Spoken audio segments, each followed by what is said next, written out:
a tantos hermanos de tantas naciones que nos siguen, que nos ven, que nos escriben, que nos llaman. Y para nosotros es una oportunidad preciosa que el Señor sin lugar a dudas nos está dando para poder bendecir y al mismo tiempo ser bendecidos por todos y cada uno de ustedes. Quiero darle las gracias de todo corazón. Me he gozado muchísimo con todos los videos, como los llaman en algunos países, que hemos recibido de ustedes, dándonos ánimo, saludándonos, dándole gracias al Señor por lo bendecidos que han sido ustedes durante este tiempo de cuarentena con estos vídeos, estos estudios, estos devocionales. Hoy hemos subido este vídeo con toda la recopilación de los vídeos que hemos recibido y seguramente vamos a tener que hacer otro porque todavía seguimos recibiendo algunos. Y el vídeo lo pueden ver en YouTube, le hemos titulado Saludos en tiempo de cuarentena. Lo pueden ver en nuestro canal de YouTube, Centro Evangélico Vida Nueva. Busquen el vídeo Saludos en tiempo de cuarentena. Y ahí aparecen muchos hermanos, familias enteras, dándole gracias al Señor, porque gracias a las redes sociales en este tiempo hemos tenido la oportunidad y el privilegio de poder conocernos, si no personalmente, por lo menos por este medio. Vamos a orar, si les parece, hermanos, y vamos a comenzar ya a dar respuesta a algunas preguntas que ustedes me han hecho en estos últimos días. Bendito Padre Celestial, Dios, Rey del Universo, te doy muchísimas gracias por el privilegio que nos das una tarde más de poder estar en torno a tu palabra, escudriñando tus sagradas escrituras. Te ruego, Señor, que el tiempo que estemos aquí sea un tiempo de edificación, de exhortación, de ayuda, de ánimo y de aliento para que nuestra fe se consolide y podamos servirte y honrarte con mayor efectividad. Ponemos este tiempo en tus manos, pedimos tu sabiduría y pedimos que tú seas glorificado y levantado en alto tu nombre. En el nombre precioso de Jesús. Amén y amén. Bueno, pues vamos a pasar ya directamente, si les parece, mis queridos hermanos, a dar respuesta a muchas de las preguntas que recibimos cada día. Decirles que también estamos poco a poco respondiendo a preguntas que nos están llegando a través del correo de la iglesia y a través de otros medios. No damos abasto. Créanme que he tenido hoy que tomar una decisión con todo el amor del mundo. He tenido que comenzar a pedir ayuda a colaboradores para que me ayuden a responder a muchas de las preguntas y comentarios y sugerencias y saludos que recibimos. Entonces hemos tenido que formar ya un pequeño grupo, probablemente tengamos que ampliarlo en los próximos días, porque es un aluvión, una cascada de preguntas y más preguntas cada día, y nos pegamos horas y horas tratando de responder lo mejor posible a todos ustedes, ¿de acuerdo? Pero en directo, todos los días, a esta hora, por este medio, intentaré dar respuestas a preguntas que parece ser que a ustedes les inquietan y le preguntan, le preocupan mucho, ¿no? Una de las cosas que quiero aclarar es que a veces hay preguntas que no tienen nada que ver con la Biblia, ¿sí? Son preguntas que, bueno, ¿qué opina usted de esto? ¿Qué opina usted de lo otro? Pero no son preguntas realmente centradas en la Biblia. Por ejemplo, les voy a poner un ejemplo. A veces me preguntan, pastor, ¿y usted qué opina de que los pastores sean ricos? Yo le podría preguntar a usted, ¿y qué opina usted de que los que no son pastores, las ovejas, digamos, sean ricos? Porque gracias a Dios hay muchos cristianos que son ricos. Es decir, parece que si una oveja, un no pastor, es rico, no pasa nada. Pero parece ser que si un pastor es rico, es un peligro. Yo no estoy de acuerdo con esa postura antibíblica de que el cristiano, para ser humilde, tiene que vivir en la miseria. La miseria no es una bendición, la miseria es una desgracia. Y si no, pregúntele a ustedes, a los hermanos y a las personas que viven lamentablemente en la miseria, que no tienen para comer, que no tienen para educación para sus hijos, que no tienen para ropa, que no tienen para comida. La miseria no es una bendición. La miseria es una consecuencia, lamentablemente, a veces del desorden, del desequilibrio humano, de la falta de justicia social y en muchos casos, no siempre todo, de la mala cabeza, de la desobediencia y del pecado. Por lo tanto, yo no soy de los que dicen que un pastor tiene que vivir en la más absoluta miseria para demostrar su santidad o para demostrar que es un hombre de Dios o un hombre humilde. Ni un pastor ni nadie tiene que vivir en la miseria. Si fuera por mí, sacaría de la miseria a todos los que pudiera. Eso es lo primero que le quiero decir. El dinero en sí mismo, el dinero, ya sé que me van a decir, pastores, que hay un versículo que dice que el amor al dinero, usted bien lo ha dicho, el amor al dinero, no el dinero, el amor al dinero es la raíz de todos los males, efectivamente, pero el dinero en sí no es malo. Mire, este local en el que yo estoy emitiendo en esta tarde, en el que tenemos nuestra congregación en Santa Cruz, no es propiedad, es en régimen de alquiler. Si yo fuera un pastor rico, que no lo soy, económicamente hablando, si yo fuera un pastor rico, este local ya lo habría comprado hace 20 años. Y así no tendríamos que estar todos los meses pagando un alquiler. Si yo fuera un pastor rico y tuviera millones de dólares, pues en vez de tener las cámaras sencillitas que tenemos para emitir los cultos, tendríamos cámaras de un mejor nivel, de una mejor calidad, para poder emitir de una manera mucho mejor, con más calidad, los cultos, los estudios y las reuniones. Ahora, por ejemplo, nos estamos planteando y estamos orando al Señor para que nos provea 2 cámaras. Cada una de estas cámaras, y no estoy hablando de precios exorbitados, estoy hablando de cámaras dentro de lo que hay, normales, dignas. Cada cámara, y necesitamos 2, vale 1.600 euros. Si yo fuera rico, ya habría comprado las cámaras hace mucho tiempo. Así que el problema no está en cuestionar si el pastor es rico o es pobre. No, el problema no está ahí. El problema es qué se va a hacer con la riqueza. ¿Qué se va a hacer con un medio, con un instrumento que es muy poderoso para comprar Biblias, para subvencionar misioneros, para abrir iglesias, para pagar impuestos? ¿Qué es lo que se va a hacer con el dinero? Pero en sí, el ser rico no es ningún delito ni ningún pecado. De hecho, en la Biblia hubieron grandísimos hombres de Dios, mucho más espirituales que todos nosotros juntos, y eran personas muy, muy ricas. Por ejemplo, Abraham era un hombre tremendamente rico, ¿sí? Job era un hombre tremendamente rico. Y no me digan a mí que los personajes que le estoy mencionando eran personas orgullosas o soberbias, sino nada más lejos de la realidad.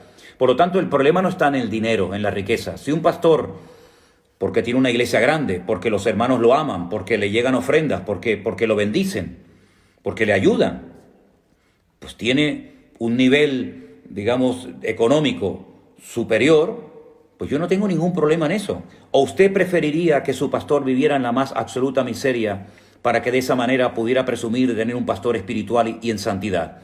Si no mezclemos las cosas, vamos a ser serios, vamos a ser maduros y no vamos a estar perdiendo en tiempo en cuestionar lo que tienen los demás, ¿sí? Vamos a pedirle a Dios que nos dé lo que Él nos quiera dar, ¿vale? Y no quiero ahondar más en esto porque esto en sí no es Biblia, esto son opiniones personales y entonces en opiniones personales podemos estar aquí todo el día perdiendo el tiempo, ¿vale? Yo quiero dar respuesta a la primera pregunta que me la han hecho varias personas, ¿sí? Algunos dicen o preguntan si Elías era la reencarnación del profeta, si Juan el Bautista era la reencarnación del profeta Elías. Rotundamente no. La Biblia no enseña por ninguna parte la reencarnación. No confundamos reencarnación con resurrección. Son 2 palabras, tanto en castellano como en cualquier idioma del mundo, en hebreo, en griego, en japonés y en chino, totalmente diferentes. Que nadie vaya a decir que resurrección es lo mismo que reencarnación, en absoluto. Como estoy hablando con una audiencia en español, utilizo el idioma español. No vamos a tocar términos griegos ni términos hebreos, pero les puedo asegurar que son términos completamente diferentes, el uno del otro. Juan el Bautista no fue en ningún momento la reencarnación de nadie, y mucho menos del profeta Elías. Paso a leer directamente el texto de la Biblia. Malaquías capítulo 4, versículo 5 y versículo 6 dice: He aquí, yo os envío el profeta Elías antes que venga el día del Señor grande y terrible. Él hará volver el corazón de los padres hacia los hijos y el corazón de los hijos hacia los padres, no sea que yo venga y hiera la tierra con maldición. El Señor Jesucristo aclaró quién era el Elías. Y él dijo, el que quiera recibirlo, este es el Elías que había de venir. Pero Juan el Bautista, repito, no era la reencarnación del profeta Elías. Juan el Bautista tenía su propio padre y su propia madre y su propio árbol genealógico, y la Biblia está totalmente en contra de esta filosofía budista, hinduista, de la reencarnación. La reencarnación, por una cuestión de lógica, de sentido común, no tiene ningún sentido. Es una incoherencia, porque si cada vez hay más habitantes en el mundo, pero siempre se reencarnan los mismos, eso quiere decir de que si siempre se reencarnan, digamos, 1.000 millones, ¿por qué cada vez hay 6.000, 7.000 millones de habitantes? ¿De dónde salen los demás? Por lo tanto, la reencarnación no es bíblica. Juan el Bautista no era la reencarnación del profeta Elías. Era un personaje que tuvo un ministerio similar al de Elías. ¿En qué se parecían? ¿Qué similitud había entre el ministerio de Elías y el ministerio de Juan el Bautista? Pues primero porque era un profeta. Y el Señor Jesucristo dijo que la ley y los profetas, escuche bien esto, la ley y los profetas llegaron hasta Juan. Y a partir de ahora entramos en una dinámica diferente.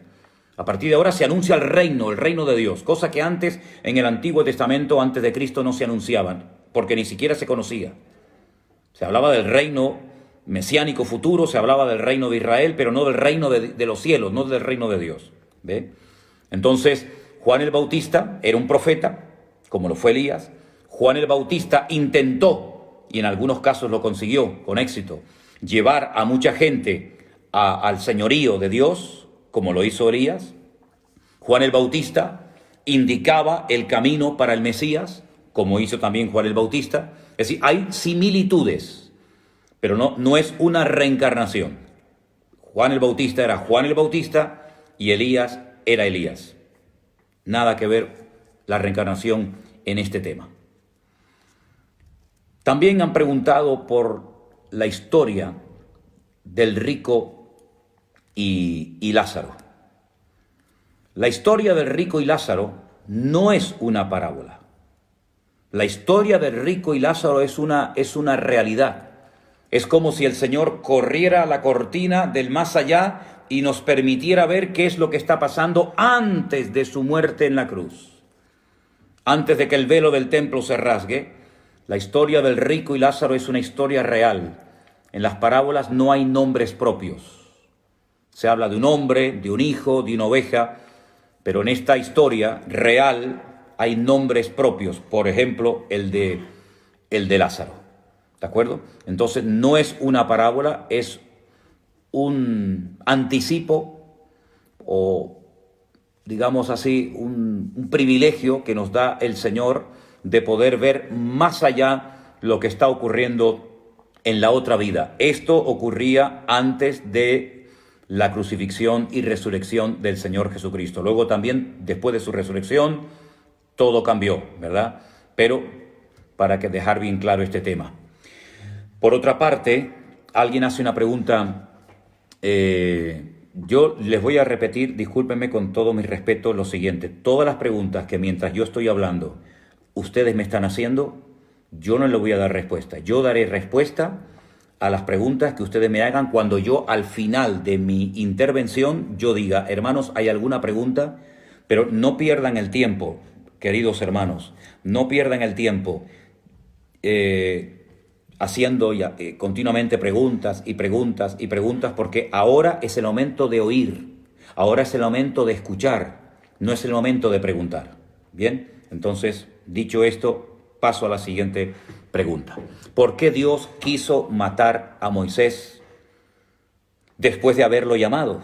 Después de haberse aparecido a él en aquella zarza que ardía y no se consumía, ¿por qué el Señor, cuando en obediencia Moisés decide volver a Egipto, por qué el Señor sale en el camino para matarlo? Bueno, yo he dicho muchas veces que la Biblia es como un gran puzzle, un gran rompecabezas, que lo que usted no entiende en un lugar lo puede entender en otro y viceversa. Por lo tanto, usted tiene que partir de la base que cuando el Señor hace algo, es por algo. No es porque Dios no tenga otra cosa que hacer o porque Dios esté actuando injustamente, nada más lejos de la realidad. En Dios no hay cabida para la injusticia. Dios no es un Dios que improvisa, que inventa sobre la marcha. No hay plan B en Dios. Hay una línea, hay un programa, hay una seriedad y por lo tanto, cuando el Señor sale en el encuentro de Moisés para matarlo, es porque tenemos que ir más atrás en la Biblia y darnos cuenta de que Dios había hecho un pacto con Israel. Y la señal de ese pacto era la circuncisión. Toda persona que no quisiera ser circuncidada, que no entrara en el pacto de Dios con Israel, este es un pacto de Dios con Israel, no con todas las naciones ni con toda la humanidad, esa persona sería cortado, es decir, sería quitado de en medio, física y espiritualmente. Curiosamente, si ustedes leen el resto de la historia, el hijo de Moisés no estaba circuncidado. Por lo tanto, Dios no va a permitir que ni siquiera Moisés, el gran varón de Dios, el pastor de Israel, el futuro pastor de la nación, vaya a Egipto a predicar algo que en casa no está viviendo. Por eso, qué importante es el botón de muestra del hogar. Qué importante es ver primeramente tu vida antes de juzgar la vida de los demás. ¿Cómo va a permitir el Señor que Moisés vaya a Egipto a predicar un mensaje al pueblo de Israel que él en la familia no está practicando? La mujer, su esposa, se dio cuenta, circuncidó al hijo y automáticamente ya no hubo ninguna muerte. Por lo tanto, vamos a preguntarnos la aplicación, la moraleja, la enseñanza privada de esta historia es que primeramente tenemos que vivir en casa lo que queremos que los demás vivan. No tenemos ninguna autoridad moral para decirle a los demás que hagan algo que yo no estoy viviendo en mi casa. ¿De acuerdo? Entonces, esa es la razón principal por la que Moisés no podía ir a Egipto con el aval de Dios hasta que solucionara un problema familiar. Claro, algunos se preguntarán, pero ¿y quién iba a darse cuenta, hermano Manuel, pastor? ¿Quién se iba a dar cuenta en Egipto que el hijo del pastor, el hijo de Moisés, no estaba circuncidado? Es que lo que el hombre no ve, Dios lo ve y lo conoce perfectamente. Y da igual si la gente sabe o ignora las cosas, Dios que sabe todas las cosas, primeramente el orden tiene que empezar en nuestra vida privada, en nuestro propio hogar, en nuestra propia familia, para después salir fuera a predicar el mensaje que el Señor nos haya dicho que prediquemos. Por otra parte, la Biblia nos enseña que uno de los requisitos para servir a Dios en primera línea es que gobierne bien su casa, que sea un ejemplo en cuanto a su hogar se refiere, porque el que no sabe gobernar y dirigir su casa, ¿cómo se va a atrever a dirigir la casa de Dios, donde hay tantos líos, tantas personas diferentes, tantas opiniones diversas? Por lo tanto, el hogar es la primera iglesia del pastor y también la suya. La primera responsabilidad suya no es el púlpito, no es su ministerio. La primera responsabilidad mía no son ustedes. La primera responsabilidad de todo varón, de toda persona, es su propio hogar. Y si usted no funciona en el hogar, olvídese de estar en el ministerio. Usted no tiene credibilidad ninguna. Usted está predicando desde el púlpito de la teoría, no desde el púlpito de la realidad. ¿Se da cuenta? Bueno, pasamos a otro tema, si les parece. Azazel, ¿qué es esa palabra? ¿En qué consiste eso? Bueno, yo les explico. Había una fiesta, había un momento importante en el pueblo de Israel. Todo esto es en el Antiguo Testamento, esto no existe hoy en día. Yo respondo por la curiosidad que tienen sobre este tema. Y es que 2 carneros se llevaban a la presencia del Señor, se echaban suertes sobre ambos. Uno tenía que ser sacrificado en Jerusalén, en el templo, y el otro se cogía y se llevaba al desierto, supuestamente cargando todos los pecados de la nación, y ese animal era muerto en el desierto. Ahora, yo le digo algo y usted coma el pescado y deje las espinas a un lado. No había WhatsApp, no había Facebook, no había teléfonos, no había celulares.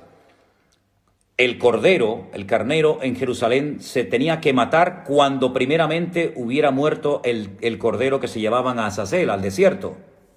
El que se llevaba el pecado de la nación. ¿Cómo sabía el que estaba en Jerusalén que ya habían matado el cordero, el animal, en el desierto? Dicen que le ataban al cordero, al carnero en Jerusalén, un hilo en uno de sus cuernos de color blanco. Y en el momento en el que el animal en el desierto era sacrificado, automáticamente cambiaba el color. De ahí viene la tradición de poner lacitos rojos en las muñecas de los niños para la mala suerte, para el mal de ojo y todas estas tonterías, ¿verdad? Y el Talmud cuenta, ¿verdad? La tradición judaica cuenta que desde que murió Yeshú, como ellos lo llaman, pero que es Yeshua, HaMashiach, el Señor Jesucristo, nunca más ese cordón volvió a cambiar de color. Es decir, un cordero era sacrificado en el altar en Jerusalén y el otro se llamaba Azazel, que era el que se sacrificaba, el que se despeñaba en el desierto, y eso, de ahí viene la palabra Azazel. De todas maneras, le digo algo, todo lo que yo estoy diciendo no es ninguna novedad, porque todo lo que estoy diciendo está en la Biblia. Entonces, estoy consiguiendo poco a poco, y tengo la confianza de que cada vez lo voy a conseguir más, que primero vayan a la Biblia y después vengan a mí a hacerme la pregunta. Y estoy consiguiendo poco a poco, que más personas vayan a la Biblia, lean la palabra y después vengan a mí a hacerme preguntas. Porque tengo la sensación de que hay algunos que les gusta leer y estudiar muy poco o casi nada. Y entonces es más fácil preguntarle al pastor, aunque yo no lea la Biblia, y eso yo lo voy a ir cortando y lo voy a ir eliminando y lo voy a ir cambiando poco a poco. Yo lo que quiero es que cada vez haya menos preguntas y cada vez más testimonios, que cada vez ustedes sean más sabios en el conocimiento de la Escritura, que ustedes sean autodidactas y que no dependan tanto de los pastores. Y miren lo que estoy diciendo, yo soy un pastor. Yo llevo casi 40 años sirviendo al Señor a tiempo completo. Pero mi sueño y mi anhelo es que las ovejas cada vez dependan menos de los pastores. Y más en estos tiempos donde ahora estamos confinados en nuestros hogares y por lo menos todavía podemos estar en contacto unos con otros a través de las redes sociales. Pero si esto es una profecía, tómelo como una profecía o como un consejo, me da exactamente igual. Llegará el tiempo donde a lo mejor no tengamos la oportunidad de estar en contacto a través de las redes sociales. Y entonces usted va a tener solito en su casa con su familia que darle de comer a su alma, a su espíritu y a todos los familiares de su casa. Por lo tanto, vamos a ir madurando, vamos a ir creciendo y elevando el nivel, vamos a ser más autodidactas, vamos a ceñirnos más a la Escritura y no depender tanto de la comida que nos dan desde el púlpito, porque eso tiene sus pros y tiene también sus contras. Sigo dando respuesta a algunas preguntas. Alguien me pregunta, se ve que es una madre que tiene tristeza por esta situación. ¿Cómo puedo saber dónde está mi hijo? Entiendo que se refiere si se salvó o se condenó. Mire, hermana, yo no tengo respuesta a esa pregunta. Yo no sé dónde está su hijo. Y usted no puede vivir con este tormento en su corazón.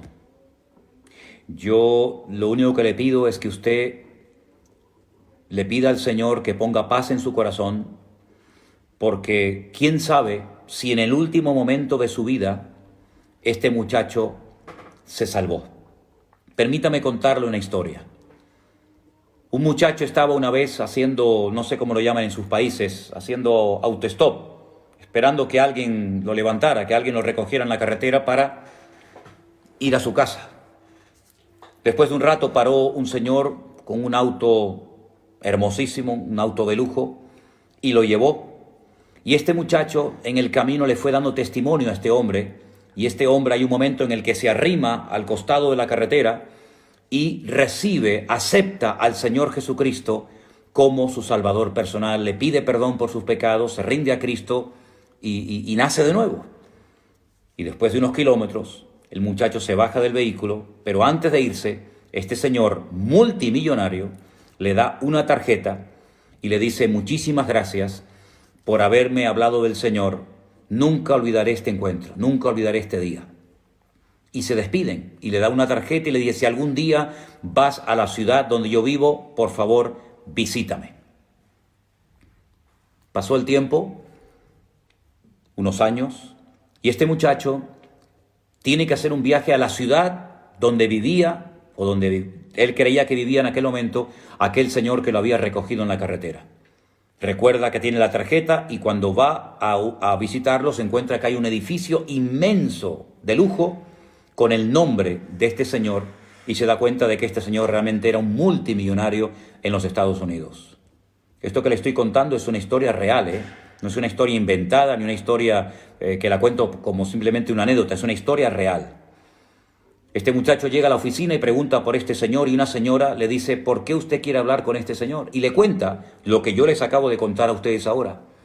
Y esta señora, llorando, le dice: usted me ha dado la alegría más grande de mi vida. Ese señor que usted dice que le entregó su vida al Señor Jesucristo era mi marido. Yo le estuve durante muchísimos años hablando a mi marido del Señor y nunca quiso aceptar a Cristo. Al poco rato de dejarlo a usted, mi marido sufrió un accidente de tráfico y se mató. Y yo he tenido durante muchísimo tiempo ese dolor, esa preocupación, esa angustia en mi alma de que mi marido se condenó, porque no quiso nunca entregarle su vida al Señor Jesucristo. Pero hoy me doy cuenta de que mi marido se entregó a Cristo sin yo saberlo antes de morir en aquel accidente de tráfico. Querida hermana, solamente el Señor sabe lo que pasó con su hijo en las últimas horas o en los últimos minutos. No viva más atormentada por esta pregunta. Deje todo en las manos del Señor. Tal vez su hijo se convirtió, la eternidad se lo demostrará. Pero no se preocupe tanto ahora y lo digo con todo mi respeto, ¿sí? No se preocupe tanto ahora por el que se fue. Preocúpese ahora por los que quedaron. Y preocúpese de ellos, de atenderlos. Si está casada, de atender a su marido, porque es mejor ahora atender a los vivos que a los muertos, que ya no podemos. Descanse en el Señor, pídale la paz de su alma al Señor y probablemente se lleve una gran sorpresa agradable cuando estemos en la otra vida en la presencia del Señor. Que el Señor le bendiga, mi querida hermana. ¿Quién tiene poder para bautizar?, me pregunta alguien. Bueno, no se trata de poder, se trata de orden. Se trata de orden. Esto no es cuestión de poder. ¿Quién tiene más poder, el diácono o el anciano? ¿El anciano o el pastor? Esto no es cuestión de poder, hermano. Esto no es cuestión de poder. Esto es cuestión de que, permítame que use un refrán que utilizamos aquí en España. Yo sé que hay hermanos que me escuchan de Argentina, de Honduras, de Guatemala, de muchos países, y a lo mejor palabras que para nosotros son normales, a lo mejor para ustedes son escandalosas o viceversa, ¿verdad? Aquí decimos zapatero a tus zapatos. Si usted es pastor, tendrá que hacer funciones de pastor. Y si usted es oveja, pues tendrá que hacer funciones de oveja. Yo pienso que los pastores, los responsables de una congregación, a menos que el pastor haya delegado, ¿verdad?, esta función, son los pastores los que tienen la responsabilidad. No digo el poder, digo la autoridad de bautizar, de hacer una serie de ceremonias y de cosas en la iglesia. Es cuestión de orden. Es cuestión de orden, no es cuestión de poder. Es cuestión de orden, simplemente de eso, ¿sí? Esas pequeñas letras al pie de las páginas de la Biblia, ¿qué son o qué significan? Me alegra mucho que me hagan esa pregunta, porque esa pregunta la hice yo cuando yo me convertí hace muchos años al Señor. Le dije a uno de los pastores que tuve: ¿estas letras qué son? Estas letras pequeñitas, una A, una B, una C, una D. Bueno, si usted se da cuenta, son como referencias. Al lado de algunos versículos hay algunas letras pequeñitas y al pie de página aparece otro texto en otro libro de la Biblia donde hay como una cadena de versículos que le van llevando de uno a otro, donde hay versículos más o menos con el mismo tema, con la misma temática de lo que usted acaba de leer. Entonces, simplemente como una cadena, ¿verdad?, de textos que le pueden en un momento determinado aclarar lo que usted está leyendo en ese texto, ¿sí? Entonces, fíjese bien, al lado del versículo que usted está leyendo, donde ve una pequeña letra muy pequeñita, esa letra aparece abajo al pie de la Biblia, y ahí le pone otra cita. Vaya a esa cita y va a comprobar que ese texto guarda relación con el texto que usted ha leído, ¿sí? Espero haber explicado lo mejor posible su pregunta. Me pregunta un hermano, ¿es obligatorio hablar en lenguas para ser pastor? Se ve que usted está en una congregación o en una denominación donde le dan un sobreénfasis a este tema del hablar en lenguas. ¿Por qué no es obligatorio que un pastor haya leído toda la Biblia y se haya preparado adecuadamente y que sea una persona educada y culta para servir al Señor? ¿Por qué no es requisito indispensable que el pastor sea un hombre íntegro, moral y espiritualmente, y que sea una persona, como dice la Biblia, generosa, hospitalaria, con un buen testimonio dentro y fuera de la congregación? ¿Por qué nos inventamos requisitos que la Biblia no le pide a los pastores? Porque en la Biblia hay listas de requisitos para diáconos, están en las cartas de Pablo a Timoteo, 1 y 2 Timoteo. ¿Por qué no vamos a los requisitos que pide el Señor para los obispos, para los siervos de Dios? ¿Dónde está el requisito bíblico de hablar en lenguas para poder ser pastor? Miren, yo conocí al presidente de una denominación, digamos, de corte pentecostal en Argentina, concretamente en la ciudad de Misiones, y el pastor decía, él era el presidente de esa denominación pentecostal, y él decía que él nunca había hablado en lenguas. ¿Dónde dice la Biblia que es requisito indispensable para ser pastor que tiene que hablar en lenguas? Eso no es bíblico.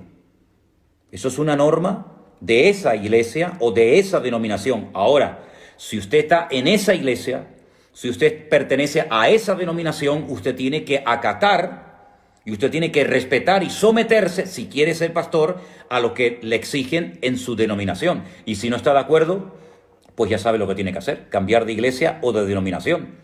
Pero si usted quiere ser pastor en esa iglesia o en esa denominación y es el requisito que le piden a usted, pues tiene que acatarla, ¿sí? Y si no, pues ya sabe lo que tiene que hacer. Pero la respuesta categórica es no, no. No tiene usted que hablar en lenguas para ser pastor. Eso es un disparate. Yo conozco muchísimos pastores, grandes predicadores, grandes siervos de Dios, que nunca hablaron en lenguas y probablemente nunca hablen. No es un requisito indispensable para ser pastor, ni diácono, ni nada. Eso es lo que le puedo decir, mi querido hermano. Seguramente su denominación, si está escuchando esta explicación que le estoy dando, seguramente se enfadará conmigo. Pero ese no es mi problema. Alguien me pregunta, hermano, ¿usted cree que realmente Jefté, el juez, el que está en la Biblia, en el libro de los jueces, realmente sacrificó a su hija? Aquello fue un disparate. Realmente lo que dijo Jefté fue una cosa fuera de lugar. Voy a sacrificar a la primera persona que me dé la bienvenida cuando llegue a casa. Hay dos opiniones, yo le voy a dar las dos. Que efectivamente la sacrificó sobre un altar, que efectivamente la mató, lo cual sería un disparate terrible.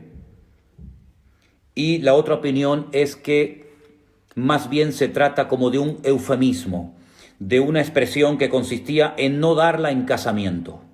¿Ve? Mi hija nunca se va a casar. Y por eso ella dice que fue llorando por los montes su virginidad, porque quedaría virgen hasta el día de su sepultura, ¿no? Son las dos opiniones que le puedo dar en cuanto a este texto, ¿sí? Se puede hablar de que Dios tiene atributos, por ejemplo, que es omnipotente, omnisciente, justamente de lo que he estado hablando en estos días en los devocionales, inmutable, etcétera, etcétera. Bueno, la palabra atributos no sería la correcta, Porque atributo es algo que uno tiene y Dios no tiene, Dios es. ¿Me explico? Hay una gran diferencia. Usted sabe que el verbo tener en hebreo como tal no existe.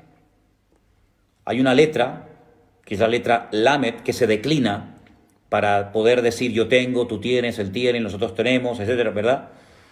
Pero Dios no tiene amor, Dios es amor. Dios no tiene misericordia, Dios es misericordioso, es la misericordia pura, es la esencia de Dios. Dios no tiene justicia, Dios es la justicia personificada. Así que la palabra atributos, yo sé que la utilizamos mucho, ¿verdad? Dentro del contexto, pero realmente no es la correcta. La esencia de Dios no tiene nada que ver con lo que le atribuimos, con lo que creemos que Dios tiene. Dios no tiene, Dios es. Alguien dijo, es una forma de filosofar, ¿no? No me vayan a malinterpretar. Dios no existe, es la existencia misma. Bueno, pues por esa línea tenemos que ir a la hora de hablar de atributos. Yo más que atributos diría, vamos a decir, características.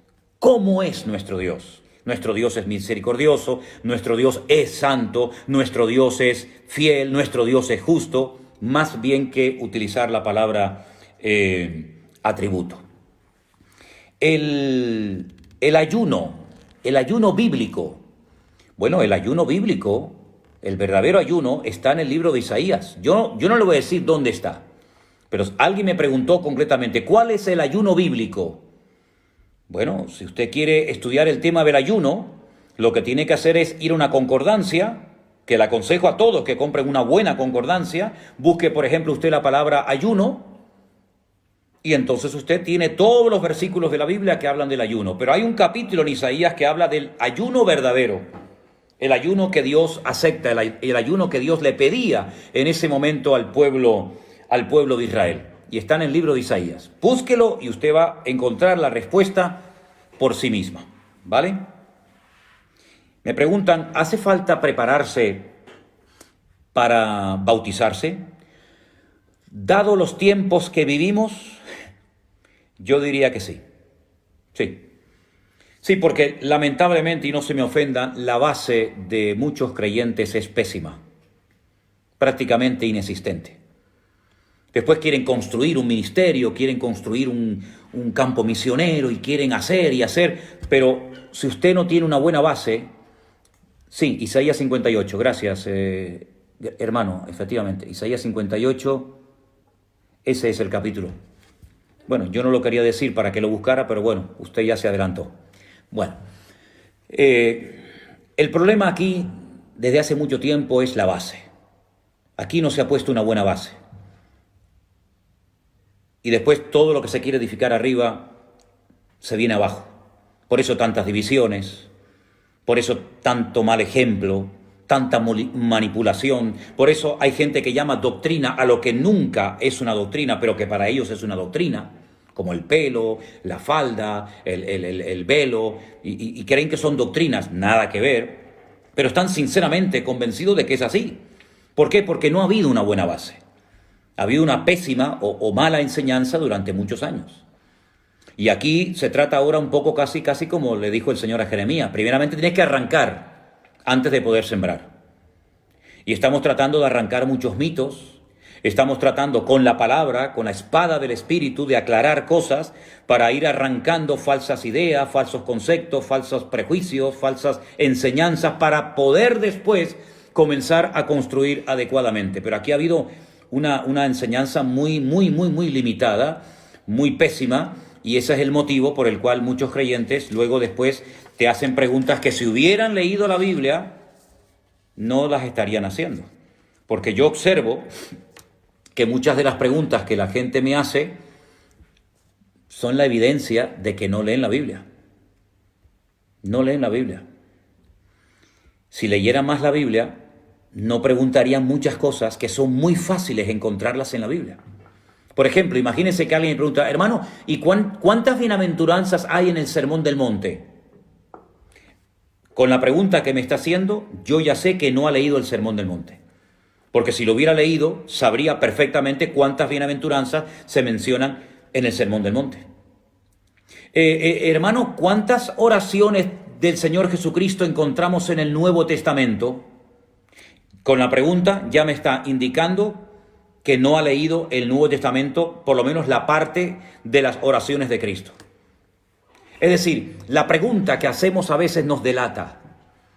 Y yo me doy cuenta, y lo digo con toda sinceridad y con todo el amor que os tengo, hermanos, que muchas preguntas que la gente hace es la evidencia de que no hay base. No hay base. Y además no solamente no hay base, sino que hay una flojera a la hora de estudiar. ¿En cuántas iglesias la música desplazó la predicación del Evangelio? ¿En cuántas iglesias la enseñanza de la palabra de Dios gira siempre en torno a lo mismo? En torno a lo mismo. Parece que son temas que hay que repetirlos y repetirlos. El diezmo,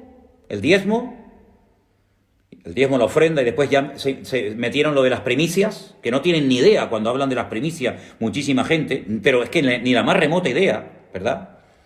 Diezmos, ofrendas, diezmos, ¿sí? Hablar en lenguas y 3 o 4 cositas más y para de contar.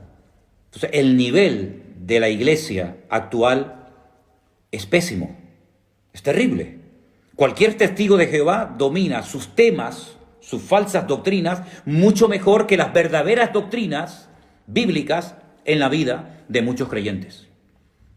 Entonces, mi objetivo con estas reuniones por las tardes, ponerles el deseo, despertarles a ustedes el deseo de leer y escudriñar y estudiar la palabra de Dios. Y si lo consigo con uno, gloria a Dios.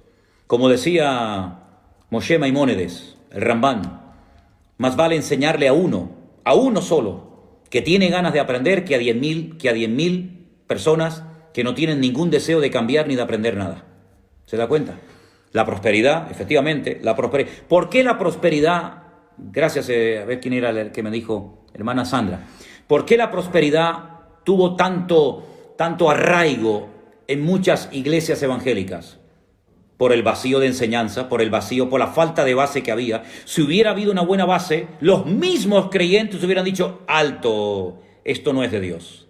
Ustedes están convirtiendo la prosperidad como una meta, como un objetivo a alcanzar, y aquí en vez de estar luchando por las almas perdidas, y en vez de estar poniendo nuestra vida al servicio del Señor, al final lo que queremos es que el Señor me dé y me ayude y me prospere.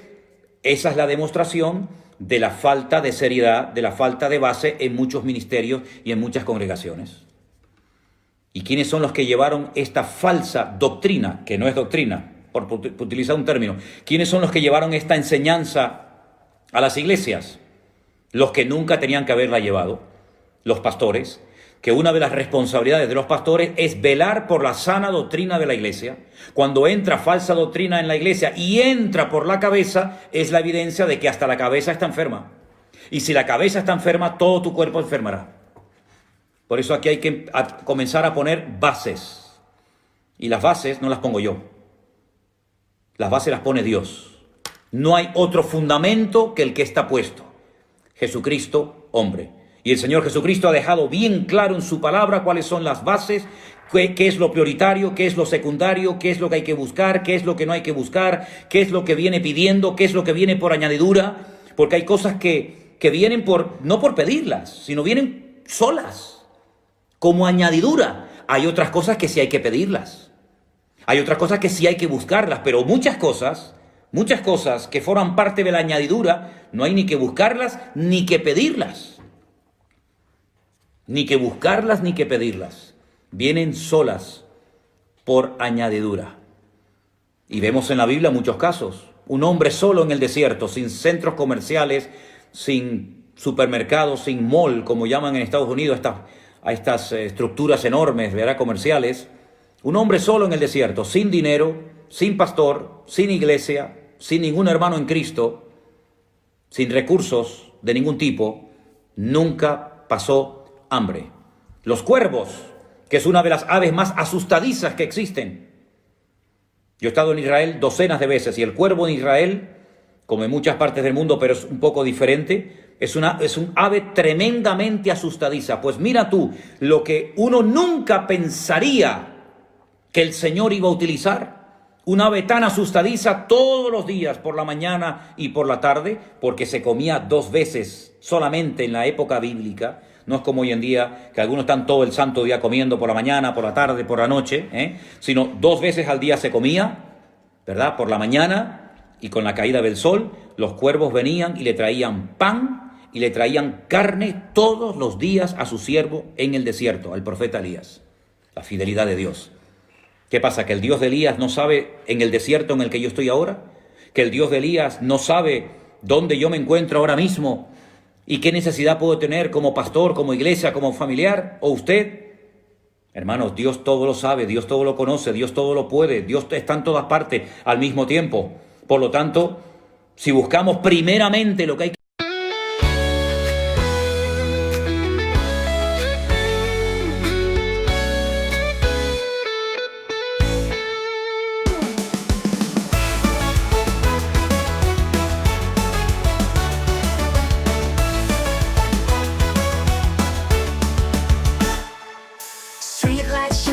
Michigan's tide, neon dreams paint the city side by side. Got my boombox thumping, hairspray in the air. Tonight's the night, baby, anything can happen, I swear.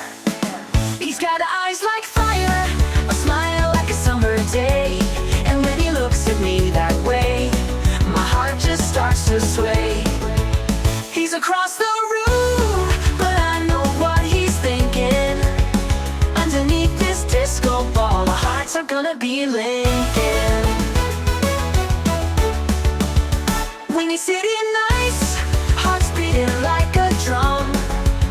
Got that magic feeling, something beautiful's begun. He's holding out his hand under the neon glow. Tonight we're gonna rewrite the stars, baby, don't you know? We're cruising down Lakeshore Drive, radio blasting our song. He's holding my hand tight, knows how to treat a girl right all night long. We're young, we're wild, got the whole world at our feet. This feeling's electric, baby, can't you feel the heat? He leans in close, whispers secrets in my ear. The city fades away, all I hear is him right here. Fireworks in my soul, this moment's meant to be. Underneath the Chicago moon, he's everything to me. He's got eyes like fire, a smile like a summer day. And when he looks at me that way, my heart just starts to sway. He's across the room, but I know what he's thinking. Underneath this disco ball, our hearts are gonna be linking. When he's sitting nice, hearts beating like a drum. Got that magic feeling, something beautiful's begun. He's holding out his hand under the neon glow. Tonight we're gonna rewrite the stars, baby, don't you know?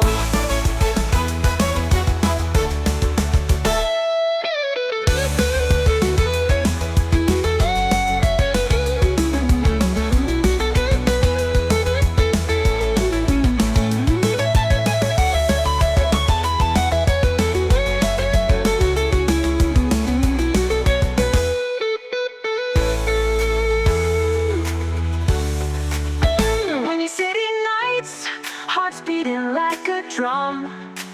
Got that magic feeling, something beautiful's begun. He's holding out his hand under the neon glow. Tonight we're gonna rewrite the stars, baby, don't you know?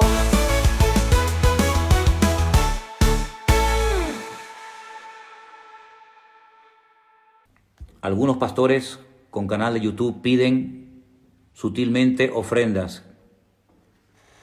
Yo no soy nadie para juzgar a nadie. Si un pastor sutilmente, abiertamente o descaradamente, me da igual, pide dinero por YouTube, él sabrá. Yo no tengo que rendirle cuentas al Señor por lo que hacen los demás. Yo tengo que rendirle cuentas al Señor por lo que hago yo. ha empezado a leer la Biblia como pude leerla. Ok. Mateo 4:5 me explica a qué se refiere. Le llevó. Eso es sobre la tentación de Cristo, ¿no? Mateo. Entonces el diablo le llevó a la santa ciudad y le puso sobre el pináculo del templo. Vamos a ver, Jesús, ¿dónde estaba siendo tentado? ¿En Jerusalén o en el desierto de Judea? ¿Dónde estaba siendo tentado? En el desierto, ¿verdad? Tuvo 40 días y 40 noches en el desierto. Eso fue una visión, no fue algo literal, ¿vale?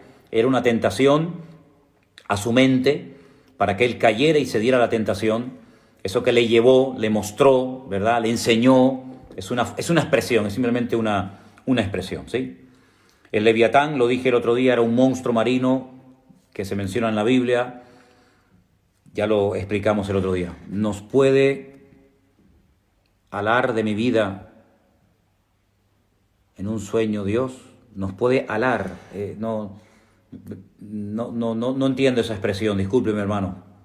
No la entiendo. Cuando el Señor regrese, dice que todo ojo le verá. Pues si dice que todo ojo le verá, significa que todo ser humano se va a enterar cuando venga el Señor en su venida.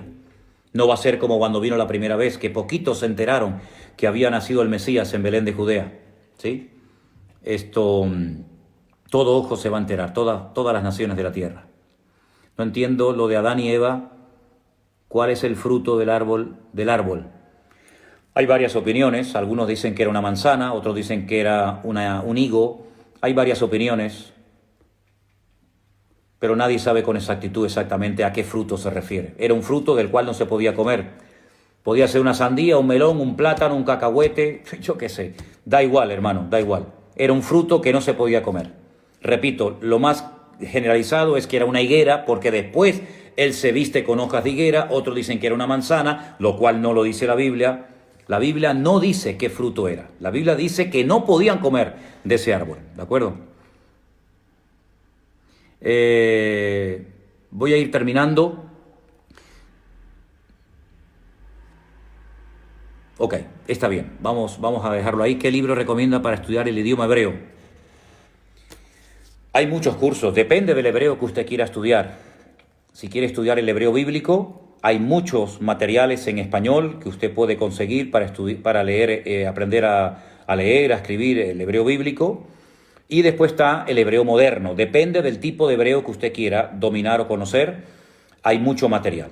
Usted puede buscar en internet y va a encontrar muchísimos. ¿Vale? Muy bien. Hay 3 paraísos. Bueno, entonces vaya a la Biblia y averigüe cuántos paraísos hay. En la Biblia va a encontrar la respuesta. ¿De acuerdo? Hermanos, les tengo que dejar.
Thank you.